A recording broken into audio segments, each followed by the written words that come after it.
নমস্কার বন্ধুরা, তোমরা কেমন আছো? আশা করি সবাই ভালো আছে। আবারও আমি চলে এসেছি তোমাদের কাছে আর একটা ভিডিও নিয়ে। দেখতেই পাচ্ছি বেগুন গাছে একটা বেগুনতে হচ্ছে না এবং ফুল জালে নেই। আমি সেই বিষয় নিয়ে তোমাদের সঙ্গে আজকে আলোচনা করব। এই বেগুন গাছটায় কীভাবে ফুল জালে আসে সেই বিষয় নিয়ে তোমাদের জানাবো। দেখতেই পাচ্ছি এত বড় বেগুন গাছে একটাই বেগুনের জালে দেখা যাচ্ছে, তাছাড়া বেগুন নেই। সেই বিষয়েই তোমাদের কথা বলবো। বেগুনের জমিতে রোপণ করতে হলে বেগুন গাছ প্রথমে তোমার জমি থেকে 3 থেকে 4 চাষ দিতে হবে। চাষের সঙ্গে তুমি অন্তত কমপক্ষে খোল দিতে হবে, অন্তত কাটা প্রতি 1 কেজি করে খোল দিতে হবে। আর তোমাকে দিতে হবে অন্তত কম করে 1 টলি গোবরের সার বা কিংবা যদি জৈব সার দিতে পারো অন্তত 50 কেজি বস্তা 1 বস্তা জৈব সার দিয়ে দিতে পারো। দিয়ে ওর সঙ্গে দিতে হবে চুন দিয়ে কৃষি চুন দিয়ে আগে জমিটাকে ভালো করে চাষ দিয়ে নিতে হবে। চাষ দেওয়ার পরে তুমি বেগুনের চারা রোপণ করতে হবে, কিন্তু রোপণের চারা করার আগে তোমাকে বেগুনের চারাকে শোধন করে নিতে হবে। শোধন করতে হলে তোমাকে আগেই করতে হবে, তোমাকে ট্রাই করে আমার ভিড়ে দিয়ে বেগুনের চারাটাকে আগে শোধন করে নিয়ে তারপরে বেগুন জমিতে জল সেচ দিতে হবে। সেচ দেওয়ার পরে তুমি বেগুনের চারা তোমাদের সুবিধা মতন চারাটা বসিয়ে দেবে। বসিয়ে দেওয়ার পরে অন্তত 15 থেকে 20 দিন পরে আস্তে জমিতে যখন রস টেনে যাবে তখন একটা গোড়া খুঁড়ে দিতে হবে। গোড়া খুঁড়ে দিয়ে তবে বেগুন গাছে সার দায়িত্ব দিয়ে দিতে হবে। যখন দেখবে অন্তত 1.5 থেকে 2 মাসের বয়স হয়েছে, যখন নতুন নতুন ফুল চলে আসবে তখন তুমি জমিটাকে আগে আবার একটু পাশে বা কোনোভাবে খুঁড়ে দিতে হবে। খুঁড়ে দিয়ে জমিটাকে শুকিয়ে নিতে হবে। শুকিয়ে নেওয়ার পরে তুমি প্রথমে দিতে হবে এনপিকে বা পটাশ, বা ওর সঙ্গে তুমি কিংবা 10 ছাব্বিশ দিয়ে দিতে পারো। 10 ছাব্বিশ অন্তত 1 কেজি করে কাটা হারে দিতে হবে এবং পটাশ তুমি ওর সঙ্গে দিতে পারো।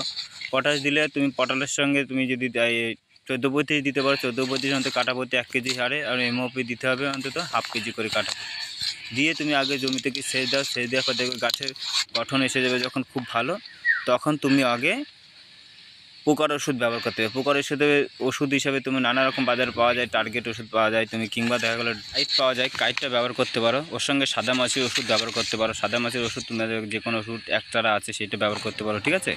আর তবে লক্ষ্য রাখতে হবে গাছে অতিরিক্ত পাতা হলে পাতাটাকে এরকম ভেঙে দিতে হবে, ভেঙে দিয়ে ফাঁকা করে দিতে হবে যাতে পোকার ওষুধটা ভালোভাবে কাজ করে। এবার ছত্রাক হিসেবে ব্যবহার করতে পারো তুমি যে কোনো গাছের গোড়া ধসা পচা লেগে যায় বা গোড়া ছাল পচে যায়, তুমি তার জন্য ব্যবহার করতে পারো তুমি কুমানেল।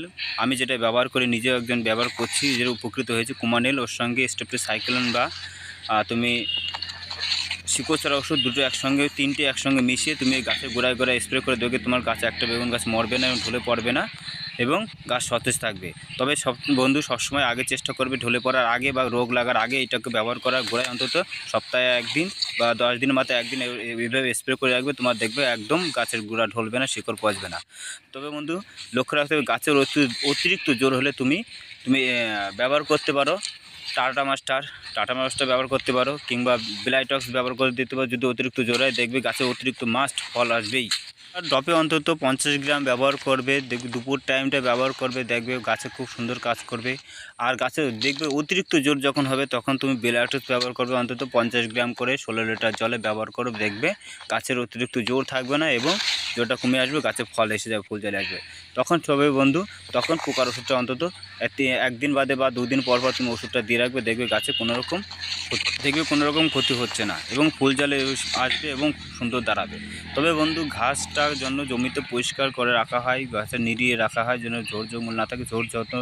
ঘাসপালা যত থাকবে তত দেখবে পোকার উপদ্রব বেশি হবে। সেদিকে লক্ষ্য রেখে তুমি বেগুনের চাষ করবে, দেখবে তুমি লাভবান হবেই।